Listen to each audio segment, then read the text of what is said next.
An important secret of inner peace is raising our consciousness.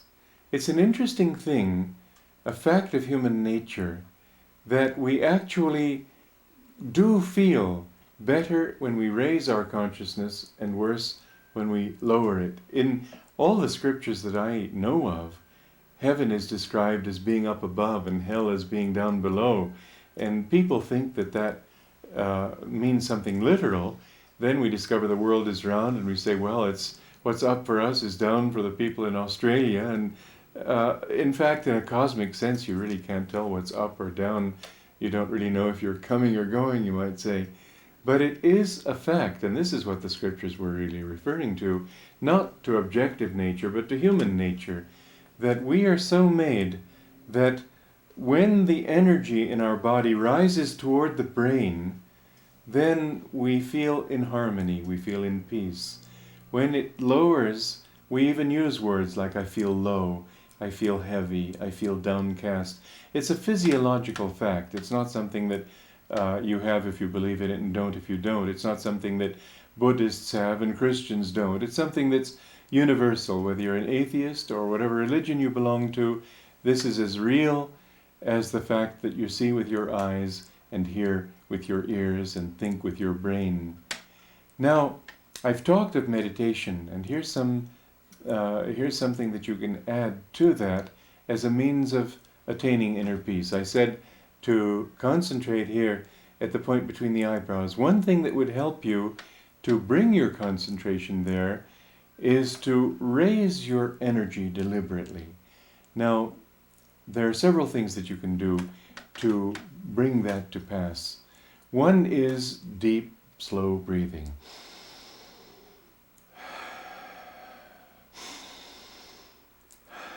The lungs will begin to become like a magnet, drawing all the energy from the lower part of the body into the chest area. And then sit still and concentrate here. Another thing would be, and this is a sort of an odd practice possibly, but the hands are very magnetic. You can make them more magnetic by rubbing them together. When you do that, you'll feel how they tingle. And against your bare stomach, with a loose wrist movement, flick the hands upward and feel that you're sending energy up, just touching lightly on the stomach and the abdomen, flicking the energy up toward the brain. Another thing is, having brought it to the brain, to bring it forward in the brain, put your two thumbs behind the ears and go like that, sort of as if to use the hands to send the energy forward in the brain to this point between the eyebrows. Even things like standing on your head, these are physiological things, and therefore you can help bring them about in physiological ways. So standing on your head, using a slant board, standing on your shoulders, these are all good practices to offset the downward pull of gravity on your energy and reverse it and send that energy up toward the brain.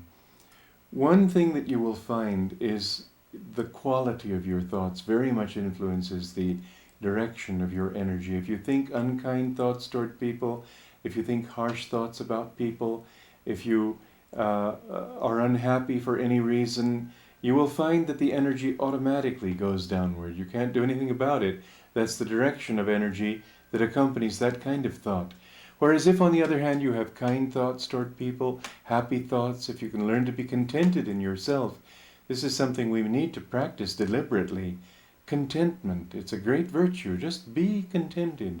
And the more you can live in higher thoughts, the more the energy will rise automatically.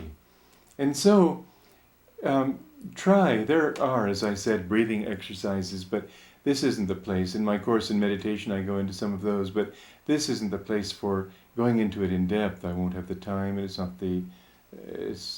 we want to focus more on the exact subject. But remember that this will help you to develop that exact subject for yourself, and that is just sitting upright, meditating, doing these practices of deep breathing and so on. And then you can even do it this way. Inhale and feel that you're deliberately bringing the energy from the base of the spine up to the point between the eyebrows. And then exhale And feel as you exhale that you're sending that energy out. And with that, all negative thoughts. In fact, that's a very good way to overcome the temptation to think negatively or to be full of worries and so on. Inhale and feel, you can also feel that you're drawing into your body light and joy and all positive states of consciousness.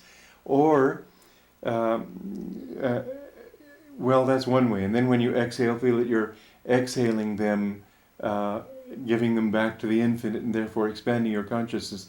The other way is whatever negative thoughts you have.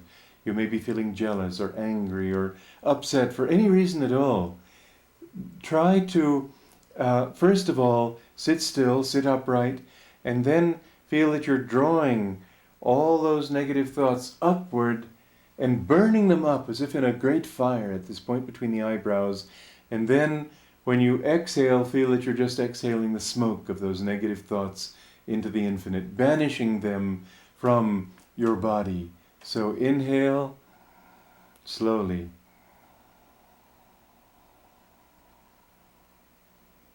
And concentrate very strongly here and burn them up. And then when you exhale, feel that they become smoke and gone out into the infinite. These are little practices that can help you very much if you will practice them faithfully every day.